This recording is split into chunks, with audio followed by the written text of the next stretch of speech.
there's maybe a high-level agreement that among Democrats and Republicans that 230 is some sort of problem, that something should be done. But then what should be done? And they pull in different directions. Welcome to Ellysse and Ashley Break the Internet, a series where we're exploring the ins and outs of Section 230, a law that many want to change, but few can agree on how. I'm Ellysse Dick, Research Fellow at the Information Technology and Innovation Foundation. We're a tech policy think tank based in Washington, D.C. And I'm Ashley Johnson. I'm a research analyst covering internet policy at ITIF. In this episode, we'll be examining some of the proposals to repeal, amend, or otherwise change Section 230 of the Communications Decency Act and discuss their potential impact and effectiveness. Joining us, we have Aaron Mackey, staff attorney at the Electronic Frontier Foundation, where he works on free speech issues as well as privacy, government surveillance, and transparency. Welcome to the podcast, Aaron. Thank you for having me. So, Aaron, to get started, let's just talk a little bit about the overall regulatory and policy conversation we have going on in the U.S. right now. So, Section 230 has been a law for over 20 years. Why are we just now seeing a wave of legislation surrounding it? Yeah, I don't know if there's any one single explanation for why, but I think there are a couple of competing conversations that are happening, particularly with members of Congress, right? I think on the Republican side for the past year or more, you've seen a lot of conversations about their claims regarding how Section 230 allows for sort of censorship of conservative voices or conservative ideas. And so, with the caveat that there's not actually been any proof of that, that is the push on one side of the aisle. And then I think, I think for longer than that, for the past several years, you've heard a lot of voices coming from the Democrats about how do we address things when content is online that is harmful? And this takes many forms. It's, harassment or threats against individuals. There's often discussions about hate speech. And then more recently, it's been topics like disinformation and the spread of it online. And so you have a lot of those conversations, and they ultimately deal with, the choices that online services make and how user-generated content is distributed online and how the platforms that we all rely on moderate that. And so they sort of focus on 230 because that's the law. But I think as we'll get to, a lot of the sort of proposals don't actually, or the problems that they're trying to address don't actually start with 230. They usually have bigger, background issues at play. But that seems to be the focus right now, is that everyone seems to be wanting to target 230 as the cure-all for whatever they see as harmful from what's happening online. So as far as specific proposals or amendments that are being suggested, do you see any overarching trends in the proposals that we've seen? And are you concerned at all about how those specific proposals might impact free speech online? Yeah, I mean, I think so. For almost every proposal that I've seen that's actually been put into a bill does have consequences for free speech online. I think it can sometimes vary, but I think some of the proposals would do a lot more damage, and they come at it from the perspective of not actually even have a grounding in sort of basic First Amendment principles or those sorts of things. But I think there are some proposals that start from a different place, that are a sort of more serious place, that recognize that we're in a moment online where there are a handful of entrenched large services that we all use: Facebook, Google, YouTube, Twitter, and that the decisions that those platforms make regarding our own user-generated content have real significant, real-world consequences. And so I think starting from that perspective, that there are these few very powerful institutions that have a lot of control over what we speak, is sort of the right way to approach this. But I think all the proposals that deal with 230 sort of quickly get off into trouble, because then they look at trying to change 230 as a means of addressing those problems, rather than trying to take on the actual problem, which is that we have, very little competition, very little ability for consumers and users to actually control their information online and other things like that. A lot of critics see Section 230 as sort of a subsidy for the tech industry, but you have argued that Section 230 also benefits users. What do consumers get out of Section 230, and what would they lose if its liability protections were weakened? So every internet user benefits from Section 230 if you have your own web page that you're not hosting on your own, home-built server. If you use an internet email service that is not your own. If you use any service to learn about businesses, to review products and services online, you're a beneficiary of 230. I mean, 230 explicitly says that its protections go to both the internet service provider and any user of an internet service. And so we have these early cases after Section 230 became law in which individuals had forwarded email forwarded defamatory, or allegedly defamatory content, and courts have held that 230 protects those individuals because they weren't the original creator of that defamatory content. And so I think what gets lost in this is that every entity online that publishes content of a third party is protected by Section 230. And that runs from Facebook and YouTube and Twitter all the way down to a local community forum or a niche forum for people who knit. It protects Wikipedia and all the entries there. It protects the Internet Archive, which is sort of our own collective history of the internet.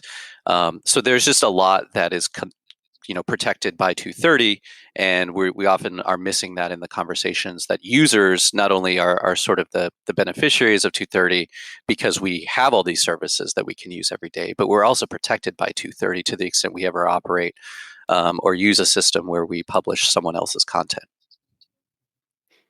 So before we get into some specific proposals, in general, what considerations do you think policymakers should prioritize when drafting and evaluating proposals to amend or repeal 230? Yeah, I mean, I think big picture, it has to start with what is the problem that we're trying to address, and how do we address that in a way that is consistent with I'd say basic constitutional understandings of and I think starting with the First Amendment, but as we'll talk about with the Internet Act, also some Fourth Amendment issues as well.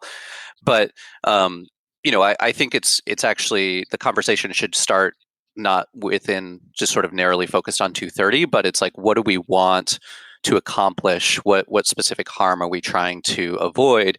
And Congress, I think, needs to do the legwork here of developing a record and an investigation, which they've done in the past, to understand actually what's actually happening online and to legislate from the basis of facts and not sort of the political posturing that we so often see. And moving on to the specifics, unfortunately, if we covered every proposal to amend or repeal Section 230, we'd be here all day. Yes. So I'd like to start by highlighting some of the more prominent and recent examples. So first, let's talk about the Internet Act. The bill's original text would require internet companies to take reasonable measures to combat child sexual abuse material, or they would lose Section 230 protections. And there was significant backlash from the tech community and from privacy advocates for how this would weaken encryption. Can you explain how a bill amending Section 230 would have anything to do with encryption, and why the original language of the Internet Act was so problematic? Sure. So I think it's important for everyone to understand that even apart from the Internet Act, there's nothing today in Section 230, and there never has been, that prevents the federal government from initiating and prosecuting a criminal case against online services that knowingly, receive or transmit this types of abusive material online, and that this type of material is not protected by the First Amendment, and so it's outside of the Constitution's protections. So I think it's just important for people to understand that the government, regardless of what happens to 230, can today or at any point in the past could have begun an investigation into these types of crimes. And I think there are questions about resources and emphasis and priorities within the Department of Justice. But I just hope that people understand that first and foremost. Now, as to what the original Internet Act would have done, although its proponents continue to point out that the Internet Act does not mention encryption at all in this text, the byproduct would have been to put platforms into sort of an untenable position where they would have had to choose to have protections of Section 230 or compromise users' privacy, likely by breaking encryption. And so the way this was accomplished in the original text is that the EARN It Act created a committee that was basically chaired by the Attorney General and was heavily focused and dominated by members of the law enforcement community. And they were going to come up with a set of best practices designed to protect and prevent protect children and prevent the distribution of this abusive material online. And those best practices would feed into sort of the test for platforms under a new sort of carve out to Section 230. So to get Section 230's protection, these platforms would have had to comply with those best practices. And had they not complied with those best practices, in addition to being potentially, criminally liable from the federal government, they would have been open to civil suit by any individual, as well as I think states' attorneys generals that could have brought claims on behalf of their residents, claiming that their policies harmed individuals as a result of the distribution of this material. And so the likely consequence of that commission, it was clear as day, was going to be to require these platforms to really sort of actually not provide privacy or communication for the types of communications or any sort of content that is posted or shared online. And so what this meant was that the platforms were going to have some way of basically seeing into all of our communications, whether that's email, whether that's direct messages on your favorite social media network, or anything like that. And so that was sort of the end result, was going to be to basically say, face crushing civil liability or give government basically a listening ear into every conversation we have online. So do you see any lingering problems with the current version of the EARN It Act, which was amended to pose less of a direct threat to strong encryption? Yeah, I mean, the underlying problem still remains. What happens is rather than shifting the best practices to a federal committee that's created under the bill, what it does is it shifts the best practices to states. So now 50 states under EARN It Act can come up with their own civil bills and their own set of best practices that would potentially allow them to bring claims either under civil law or under state law to against providers who haven't met those best practices. So in addition to sort of having to comply now with a patchwork of 50 different states on best practices, what would result is sort of the lowest common denominator, the sort of most intrusive best practice created by a state would probably apply to every online provider. So the underlying problem still remains, is that what EARN It Act tries to do is, again, to leverage the protections that 230 provides from civil suits into some sort of intrusive practice by the state, and here it would be the 50 states, into our own individual privacy. Moving on to another proposal to amend Section 230, the Pact Act, which would, among other provisions, require online platforms to remove illegal content within 24 hours of receiving a notice, or they would lose Section 230 protections. What potential problems would this notice and takedown requirement pose for platforms and their users? And are there any other potential problems that you see with the current text of the Pact Act? Yeah, so I mean, to start, I think the Pact Act, out of all the bills that I've reviewed, is probably the most serious effort to actually understand that comes to the problem of dominance of online platforms and recognizes that there's a fundamental imbalance between the average user and the decisions made about your content online. And so from that premise, it starts with a very good idea, and it tries to build on a number of other sort of general good ideas about how platforms should be more accountable and transparent about these decisions. But specifically as to the notice and takedown, I think in a sort of more simple world, the idea is non-controversial, which is that, if there's a court order that says this particular post online is illegal, say it's defamatory or is otherwise sort of not deserving of protection, there's, a good reason why that shouldn't be online and why someone should be able to provide notice and have the provider take it down. there are a couple of problems with that. The first is that it's actually very difficult to actually, on the platform's end or for even publicly, to determine when something is sort of a final order.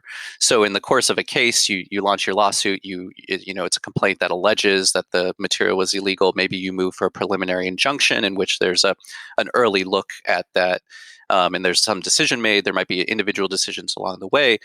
But ultimately, a particular piece of content is usually not found to be actionable or otherwise sort of illegal until there's like a jury trial or a final determination. And so it's really hard, I think, from the platform's end, just looking at the language that was in the Pact Act, for them to actually be able to determine what happens. The other thing we know that happens is a lot of individuals who don't like information online about them will try to remove that content by creating these sort of fake either default judgments or pursue other means in which they're able to obtain an order where they actually maybe never serve the defendant, or we've seen cases in which the defendants are sort of actually working with the plaintiffs to default solely for the purpose of having an order entered that this material was removed online. And so how does a platform deal with that problem? The Pact Act doesn't really address that issue. And then there's this sort of, there's a notice and takedown regime in the Pact Act, but it's not actually, there's no protections for the user or the platform if this sort of abuse that we've just described has happened. There's no incentive for the platform under the Pact Act to take any step to basically stick its neck out and say, we think that this information is important. We think that it should remain online, and we don't think that it's illegal. And we know in other notice and takedown regimes, particularly in copyright law, that there's already a strong incentive upon receiving a notice to remove the information. And we know from copyright law, there is a provision that's supposed to be designed to prevent abuse, but that hasn't really been meaningfully enforced by the courts. And so what we see is a regime of over-censorship in the copyright space. And so to the extent that that same sort of scheme is imported into basically all speech online, we're going to see a lot more over-censorship, because the platform's going to have absolutely no incentive to stick its neck out for a particular piece of content. And instead, the result is going to be that they're just going to want to remove that information from the internet. Very well said. And more generally, what are the dangers of removing liability protections or weakening them for platforms when their users post harmful content or allegedly harmful content? Yeah, I mean, so there's, very sort of specific consequences for any individual who is targeted for this. And we know in the First Amendment, we talk a lot about a concept known as a heckler's veto, which is that one individual is able to, exhibit sort of outsized power and silence others' lawful speech. And so without 230's protections, that will happen, where a lot of these regimes sort of look at trying to go back to a pre-230 era of enforcing liability where someone either directly published it, so there's liability just like you, or if you're a newspaper and you publish something, or there's sort of this distributor liability where if you knew about the specific content, or you should have known about the specific content, you could be held liable. And so in a notice and takedown regime, the incentive is just going to be notice and stay down. Because there's basically going to be no incentive for these platforms to litigate every user's claim that says, wait, they just targeted my speech because they don't like it. It's actually lawful. But if without 230, why would any platform want to basically litigate, sometimes, through summary judgment, thousands of cases like this that occur, and these decisions occur every single day. I think more broadly, and taking a step back from like specific content being targeted, without 230, in addition to platforms being more sort of censorious and willing to remove stuff that is otherwise legitimate, we're also going to not see the types of growth and development and innovation in the space for user-generated content. So what we've seen is sort of a history, particularly in the US, has been innovation in the way in which we all share and communicate online. In the 90s, we had message boards, we had the walled gardens of AOL and Prodigy. Then in the 2000s, we had this sort of explosion of social media sharing different types of content like video. Now, social media has dominated sort of our internet experiences. And if we sort of deprive ourselves of 230 and its protections, there's not going to be any sort of new competition or innovation, because the platforms that are now so big can probably afford to throw lawyers and money at these problems. But those who are trying to innovate and compete with them, and to offer new products and services are not going to be able to be in the same position because they won't have 230's protections. Finally, I want to ask about two very similar bills, the Online Freedom and Viewpoint Diversity Act and the Online Content Policy Modernization Act. Responding to complaints that major tech companies are allegedly biased against conservative viewpoints, both bills would restrict the types of content that online platforms could remove without potentially facing liability. What's your take on these allegations of censorship, and what are the potential free speech implications of these two bills? Yeah. So I think my take is that censorship of disfavored views is a legitimate problem. We see powerful voices silencing disempowered communities. But to my knowledge, there has not been any showing or evidence that this happens with respect to conservative viewpoints. What this often happens to is to those who are calling for social change, those who are already politically disempowered, or who are seen as socially not having political power. So I think, first and foremost, there's no evidence to support that. But when it comes to what these bills try to do is specifically what they're trying to do is to change a protection in 230. So oftentimes we're talking about the protection in 230 that prevents an online platform or a user of that platform from being treated as a publisher of someone else's speech for purposes of liability. But what they're trying to change with these bills is a second immunity in which 230 protects a platform's decision to moderate, to edit or delete a user's content for whatever reason they choose, so long as it's being done in good faith. That protects them from civil liability from the user whose content was subject to the moderation by the platform. And so, what they're trying to do is they're trying to frame it as platforms will now no longer have legal protections to remove any content that is constitutionally protected. So the only material that you could actually remove is the material that falls outside of the First Amendment. So obscenity, defamation, fighting words, direct incitement to violence, and so on. The problem with that is that I think as a practical problem, there's a lot of content that is protected by the First Amendment, but that none of us want to see. That includes spam. That includes sort of, just like bot after bot after bot online, sort of trying to sell you a product or trying to scam you into something. And if platforms can't remove that information, then these platforms and services just basically become unusable. And then there's also just like a lot of people don't want to see things that are protected speech. A lot of people don't like to see people using, racially charged language, slurs, hate speech, threatening language and attacks on individuals that don't rise to the level of, say, a true threat or harassment that would be unprotected. And so these platforms have developed their own policies and views about what type of speech they want to allow. And they go far beyond sort of, what is speech that's protected by the First Amendment. Now, we can debate whether they get that right generally and their policies are meaningful. And then we can also debate whether they enforce them in a way that's, fair and equitable. Those are legitimate conversations. But I don't think, addressing that, the way to address that is to then say, basically, you can't remove any user-generated content unless it's unprotected. The other thing that the bill doesn't answer is if that protection goes away tomorrow, what is the legal claim against these online platforms for removing these content? Because at the end of the day, we know that these platforms are private entities. They're protected by the First Amendment, and they have First Amendment rights to determine what types of content they host. And so, just as you do not have a legal claim against a newspaper if it doesn't run your letter to the editor or the op-ed that you've submitted. You similarly don't have a claim against YouTube, Facebook, or Twitter if they decide to remove a specific piece of content or if they decide to delete your account. Now, that's separate and apart from the question that might be very harmful to your own business, your own political organizing, and so on.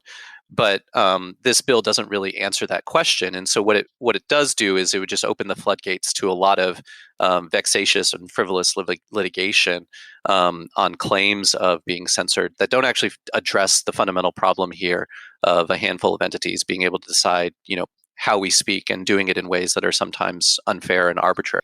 So, Aaron, overall, what do you think these proposals get right, and what do they get wrong when it comes to 230 and intermediary liability? And are we just talking in circles, or are we working toward a viable solution at this point?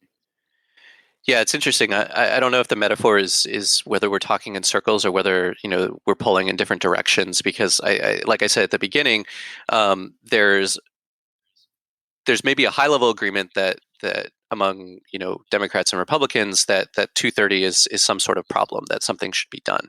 But then what should be done? And they pull in different directions, as we just talked about with the Online Content Policy Modernization Act. That direction is don't let platforms moderate. They basically be legally liable if they moderated any content, user-generated content that was protected by the First Amendment. But so basically, leave more stuff up. And then what you hear from a lot of folks who are, particularly focused in the last 4 years on disinformation and the spread of sort of harmful information online is we need to incentivize these platforms to really sort of better moderate content, to take more stuff down, to remove things that are constitutionally protected, whether that's, lies that are spread on the internet or whether that's hate speech and so on. And so when you have these conversations that are occurring, I'm not sure which way they lead, and there's not really middle ground when everyone's pointing at 230, but then the solutions would require sort of completely different policy objectives. I will say again, like of the bills we've seen, what gets the most right, I think, is the bipartisan Pact Act, to the extent that it recognizes that there are a handful of large platforms that have outsized power to determine, how we speak and share and organize online.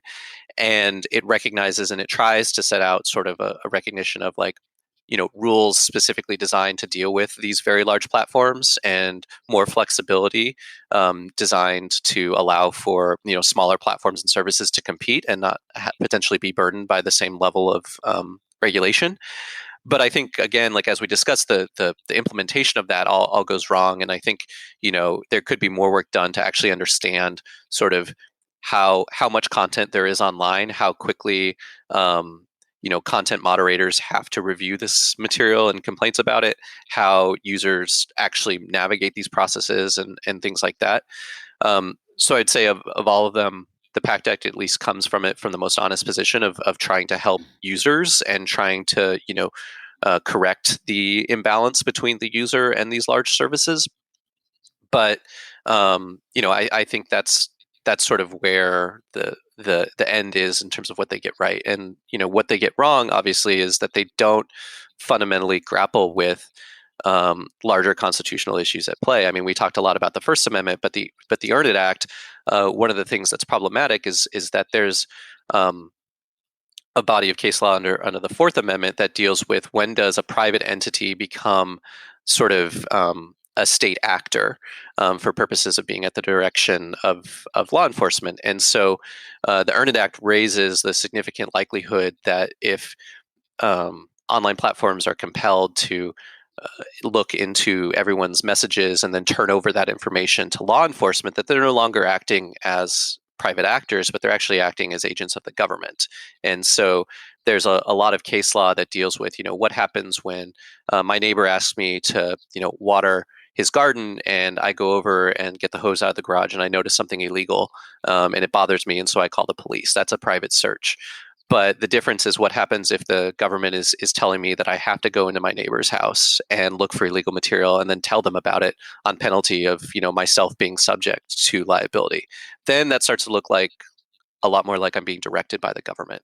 And so when we're not dealing with these fundamental issues, and they're not insurmountable, but they just have to be part of the conversation. And so if you're starting with trying to address online content and you're focused solely on 230 and you're not talking about the First Amendment, and with Earn It, you're not talking about the Fourth Amendment, then I think you're legislating from a deficient position, and you're not really thinking through how these policies would be effective, including whether your statute actually ends up being enforceable as opposed to being struck down.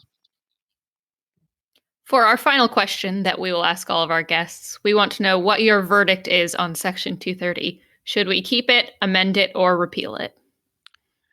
So my verdict is that we should keep it. I think I don't ever want to say never, that we would never want to look at it. There are legitimate problems, like we've discussed, that are worth Congress digging into and actually understanding and trying to develop solutions to. But I think those solutions tend to lie outside of amending 230. They deal with competition and antitrust. They deal with consumer privacy and the ability for us to control our information online, and also just our ability to take our networks and go to a different service. So all of those sort of issues are out there and can be addressed by Congress without amending 230. But ultimately, the reason why I believe in 230 is because, like I said at the beginning, 230 protects every internet user and has allowed us all to basically use the fundamental architecture of the internet. We can build our own website for our own business or our own personal website. We use our email and other social media every day to connect with our friends and our loved ones. And these services are ultimately protected and allowed to create these types of spaces for us to use online. Very well said. Thanks so much for joining us, Aaron. If you want to hear more from Aaron about Section 230 and all the other tech policy issues he works on, you can follow him on Twitter at Aaron_D_Mackey. That's it for this episode. If you liked it, then please be sure to rate us and tell friends and colleagues to subscribe. You can find the show notes and sign up for a weekly email newsletter on our website, itif.org. Be sure to follow us on Twitter, Facebook, and LinkedIn too, at ITIFDC.